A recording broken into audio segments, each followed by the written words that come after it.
greatest misconception people have about anime in the wider community today is the perception of studios as if they're consistent beings, as if production staff all exist within the pool that we call A1 Pictures, Brainspace or PA Works.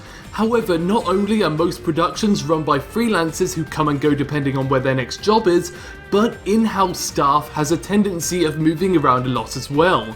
And nowhere is this more evident than Studio Madhouse.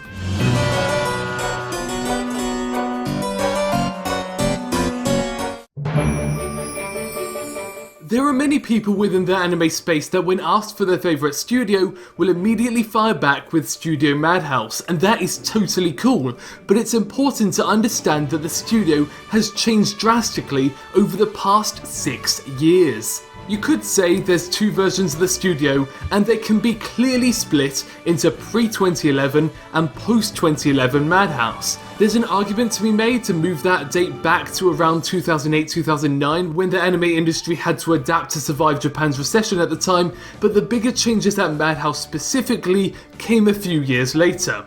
So, for the time being, Madhouse and the rest of the industry survived by increasing the amount of freelancing and outsourced work, and by Kyoto Animation doing exactly the opposite. But to really tell the story of how Madhouse fell, we must start with how the studio stood up in the first place. The year was 1972, it was the golden age of the Rolling Stones, the release of The Godfather, and the Vietnam War. But alongside these events, Osamu Tezuka's Mushi production went bust, proving to be both the worst and best thing to happen to TV anime. On one hand, the studio that invented TV anime had gone bust, but on the other hand, all of the talents involved went on to create their own studios such as TMS Entertainment, Kyoto Animation, Shaft, Sunrise, Studio Ghibli, and with the lead of anime producer Masao Maruyama, Studio Madhouse. As years came to pass, Madhouse had a very good grip on its productions, with stuff like Legend of the Galactic Heroes, Barefoot Gen, and that Wizard of Oz adaptation set after the nuclear fallout. Anime is weird. But anyways, when we got to the late 90s and anime began its big boom after the economic difficulties earlier that decade, Masao Maruyama showed what the term veteran producer really means, facilitating huge deals and overseeing some incredible creative projects.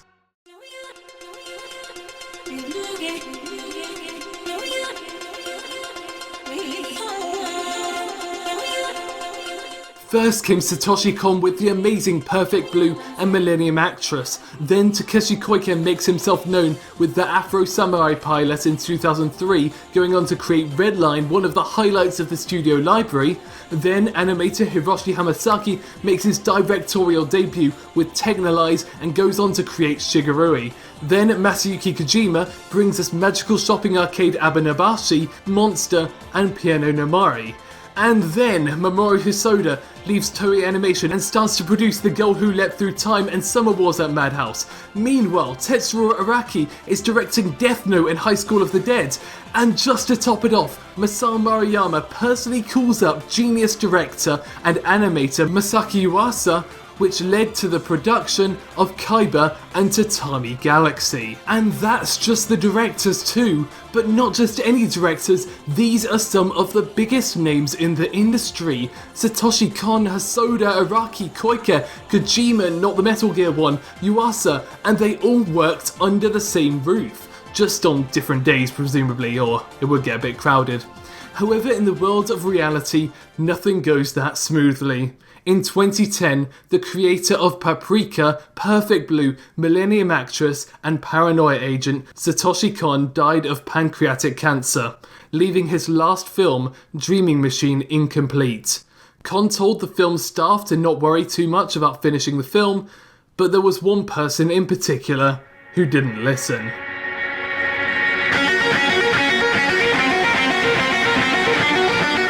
With financial difficulties starting to hit Madhouse, we mentioned those earlier, Masao Maruyama left the studio that he created to form his own team at Studio Mappa in 2011, taking Dreaming Machine with him with the hope that he will be able to finish it there. But what you need to understand is that Madhouse was Maruyama. Even the name Madhouse comes from Maruyama, Dezaki, and Hayashi, 3 of the studio's founders, and after Dezaki's passing and Maruyama and Rintaro's departure, there's only one founder left, Yoshiaki Kawajiri, the only one who didn't get to be a part of the name, unfortunately. Anyways, many of the relationships and deals that had accumulated over the years were because of Maruyama, and so things change. There's this solid point in time around the turn of the decade where the staff just left. Some related to Maruyama's departure, some for fiscal reasons, and others for spending 7 fucking years on a car film. Albeit a really goddamn good one. Masaki Yuasa hasn't worked at Madhouse since, bringing his next work to Tatsunoko instead. Tetsuo Araki left in 2011 to work at Production IG on Guilty Crown and eventually Attack on Titan. Hiroshi Hamazaki went off and did Steins Gate in 2011 and White Fox. Kojima produced his last Madhouse production in 2011, with his next work, Black Bullets, being at Cinema Citrus. Mamoru Hosoda left Madhouse in 2011 to create Studio Chizu, at which he finished Wolf Children and created Boy and the Beast. That's the soundtrack you're listening to right now, by the way. Trigun director Satoshi Nishimura did his last Madhouse work in 2010 with Badlands Rumble and is now working with Maruyama on Ushio and Tora. Who else? Takeshi Koike was fired around 2010, and yeah, I'm talking about his film.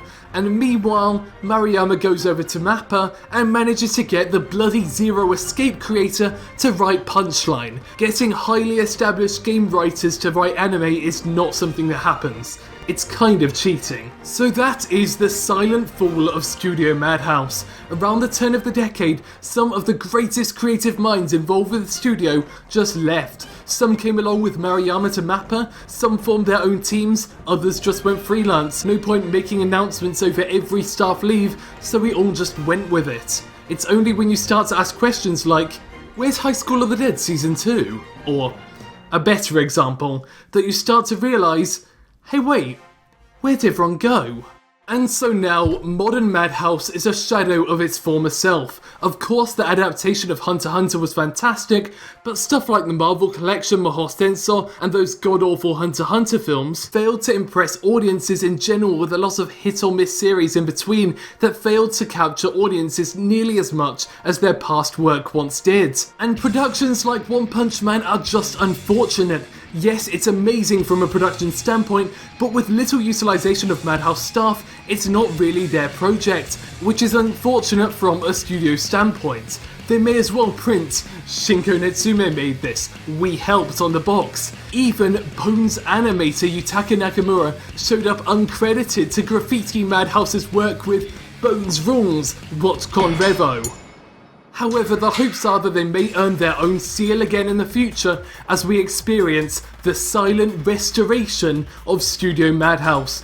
Oromonogatari and Chihayafuru were directed by Madhouse director Moriyu Asaka. Honey Amata and No Game No Life were brought to us by Madhouse director Atsuka Ishizuka, and she's working on Prince of Stride Alternative this season, bringing back her trademark visual style that I'm really hoping to see executed in an original show.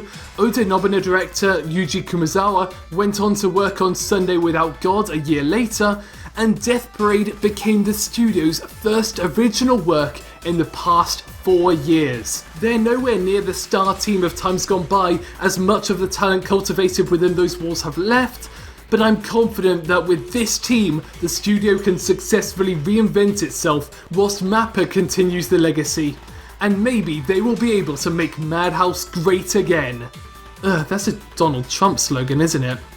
Thanks for watching the Canipa Effect. It's these sorts of heavily researched videos that I enjoy doing most, so let me know if there's any topics you'd like me to cover in the future.